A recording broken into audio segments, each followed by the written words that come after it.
Good morning, students. Today we are starting our next chapter, that is excretory products and their elimination. We are going to discuss our introductory part of this chapter today. So first, some of the terminologies that are related with this chapter. The first terminology is excretion. What do we understand by excretion?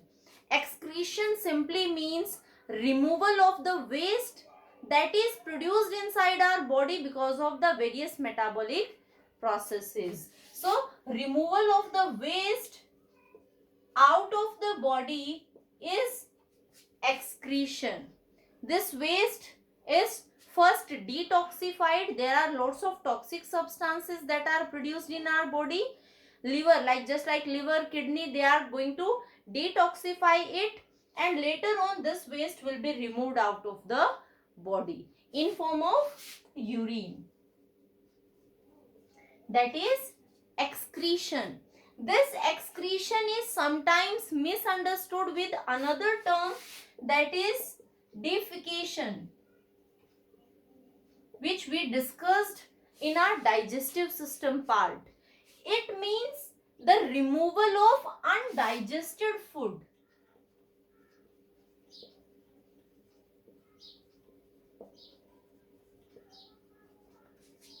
If we see the difference, this waste has been produced inside our body because of the metabolic processes, but this undigested food we took from outside, and its remaining part is removed, so it is not produced inside our body. That is, these are two different terms. The another term is osmoregulation. Osmoregulation is maintenance of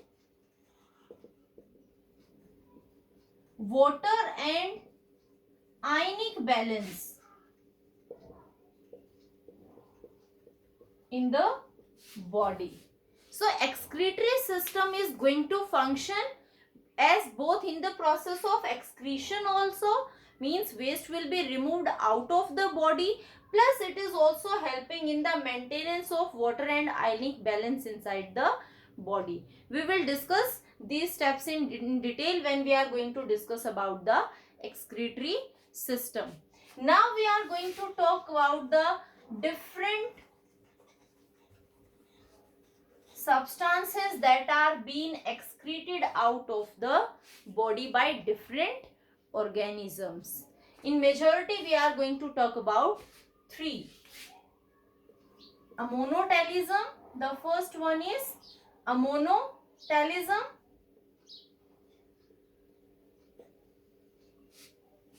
In this process, ammonia is removed by the organism, and the organism that is going to remove ammonia is known as ammonotelic.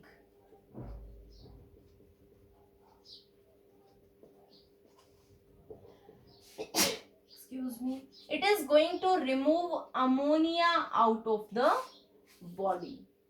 Now, which type of organisms are going to remove this ammonia out of the body? If we talk about some of the properties of ammonia, the first thing about ammonia is it is highly toxic and it is highly soluble in water. That means for the removal of ammonia out of the body, there is huge amount of water that is required. For 1 gram of ammonia to be removed, it is going to require 300 to 400 ml of water. Now, this much amount of water can be afforded by aquatic organisms. So, aquatic organisms like protozoans, coelentrates,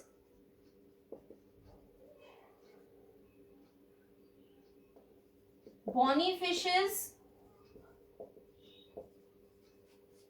various organisms that are living in water conditions, they are having enough amount of water, they are using ammonia as a excretory product. How this ammonia is formed? These are nitrogenous bases. We are nitrogenous wastes. We are talking about nitrogenous wastes. These most of the nitrogenous wastes, they are coming after the breakdown of proteins. The breakdown of protein is going to give amino acids. These amino acids are deaminated. Deamination means amino group is removed from the amino acids, and after the removal of amino acids, organic acids are left. These organic acids, they can be used in the formation of carbohydrates and fats, which can be easily stored in the body. Why there is requirement of formation of organic acids from proteins? Because proteins are not being stored by our body. Storage takes place of carbohydrates and fats, and these organic acids can be converted into carbohydrates and fats. So deamination of amino acid take place, and after this deamination, it is going to combine with one hydrogen ion and it is going to form ammonia, and this ammonia will be removed in ammoniotelic organisms.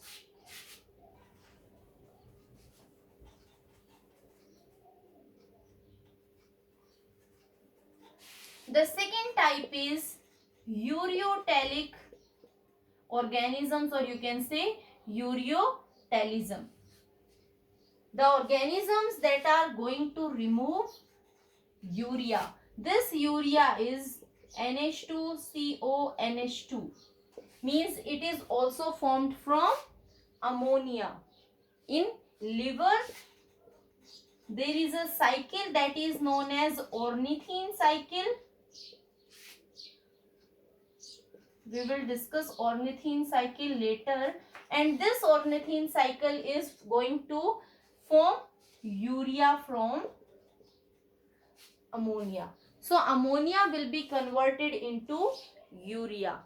The reason behind this is, we know ammonia is more toxic and urea is less toxic. So liver is going to perform detoxification.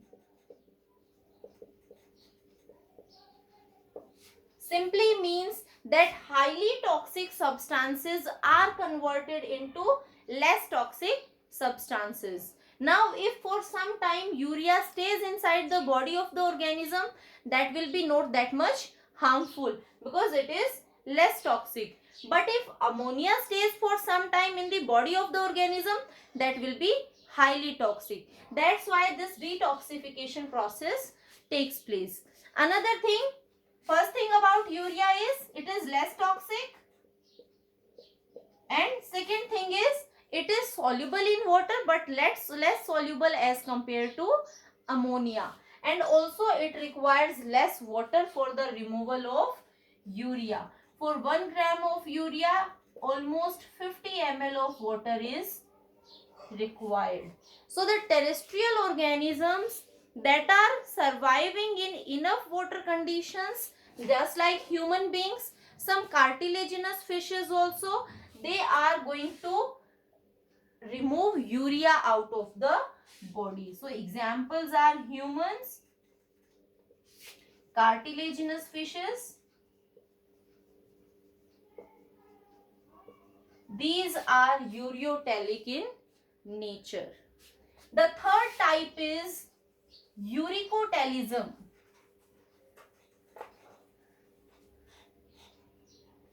Third is uricotelism. Simply means the organisms that are going to remove uric acid, and these organisms are called as uricotelism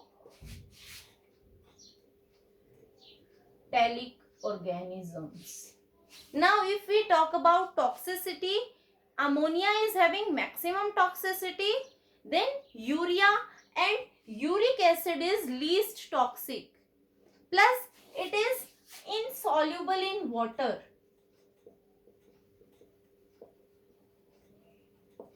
It is not soluble in water. It is less toxic. So, this process is helpful in those organisms which are surviving in conditions where there is scarcity of water. That means desert animals and plants, desert animals, they are easily using this uricotalism. Lizards are there which can use uricotalism. 1 gram of uric acid is requiring 10 ml of water. So there is huge conservation of water because of the process of uricotalism that is taking place in organisms which need more conservation of water. Now the third one is aminotalism.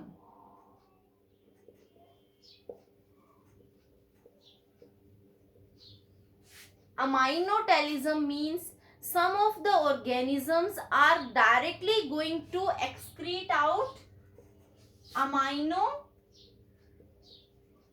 acids. So there will be no deamination of amino acids. The amino acids will be directly removed out of the body. And these organisms are like some of the invertebrates like mollusks, echinoderms.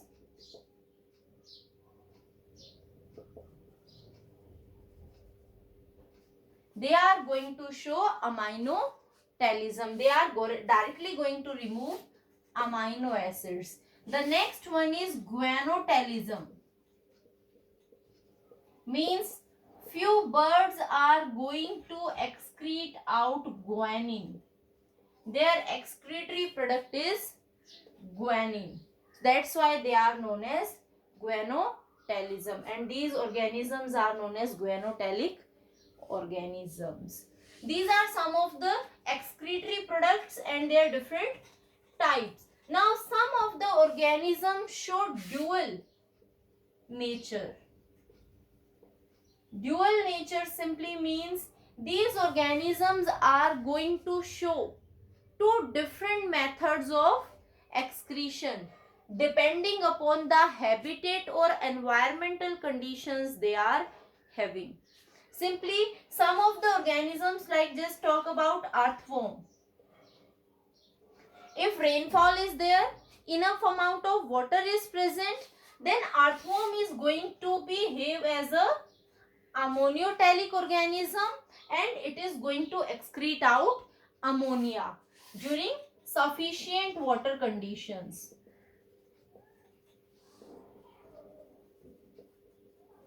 When there will be scarcity of water, then it is going to remove urea. So here both the methods are being used by earthworm. Now another example can be of frog. When we saw frog in earlier developing stages, when it is growing as a larva, then a tadpole,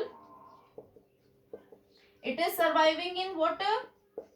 At this time, it is again going to behave as a ammonotelic organism and is going to remove ammonia out of the body. But when it is going to develop into an adult frog, then it becomes a terrestrial organism mainly, and here it is going to excrete out urea. So these organisms are showing both the 2 different methods of excretion and different excretory products will be removed out of the body. There are some other nitrogenous waste also that are removed by the organisms. These other nitrogenous wastes are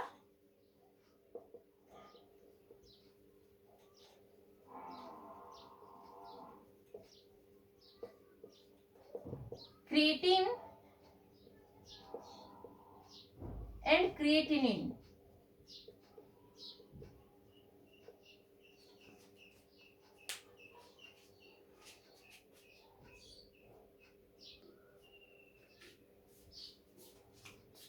in muscle cells, creatine phosphate is there.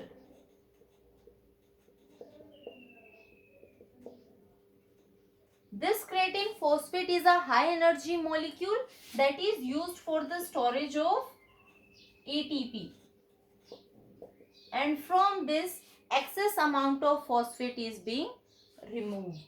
The second one is trimethyl amine oxide. In some of the fishes, marine fishes, nitrogen is removed in this form. Nitrogen is removed in form of trimethylamine oxide. These are some of the other nitrogenous wastes. Ornithuric acid, that is removed by some of the birds. The next is bilirubin and biliverdin. These are pigments, and these pigments are produced in liver from hemoglobin of worn out RBCs. Hemoglobin of worn out RBCs. So whenever there are dead RBCs, these dead RBCs are going to enter into liver, and from the hemoglobin pigment, the bilirubin and biliverdin is being produced. It is of no use. That's why it is excreted out. And if because of any reason excretion is not going to take place, then they start accumulating inside the body, and the result will be jaundice. The another one is allantois. Allantois is seen in amniotes only and during early embryonic stage.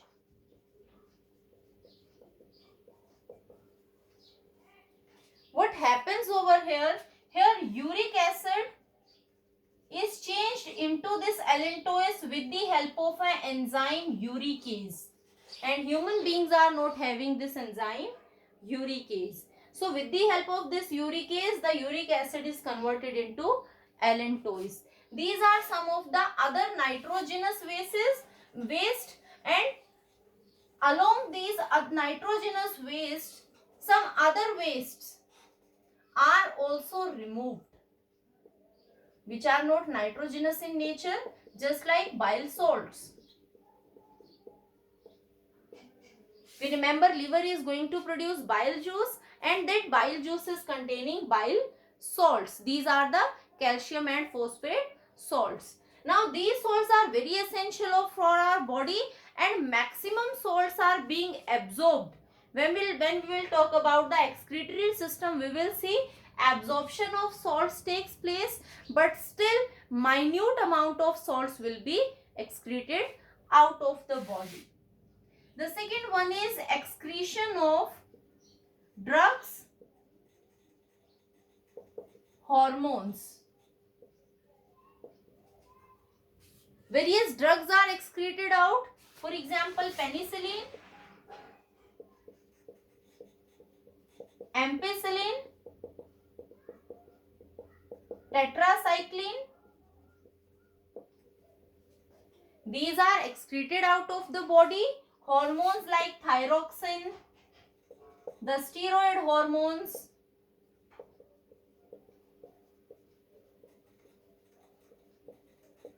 estrogen, progesterone, they are excreted out of the body. The third one is carbon dioxide. We know carbon dioxide is being removed out of the body with the help of lungs and upper respiratory system, because it is also a waste for our body. The excess amount of water is also removed out of the body in form of urine, in form of sweat.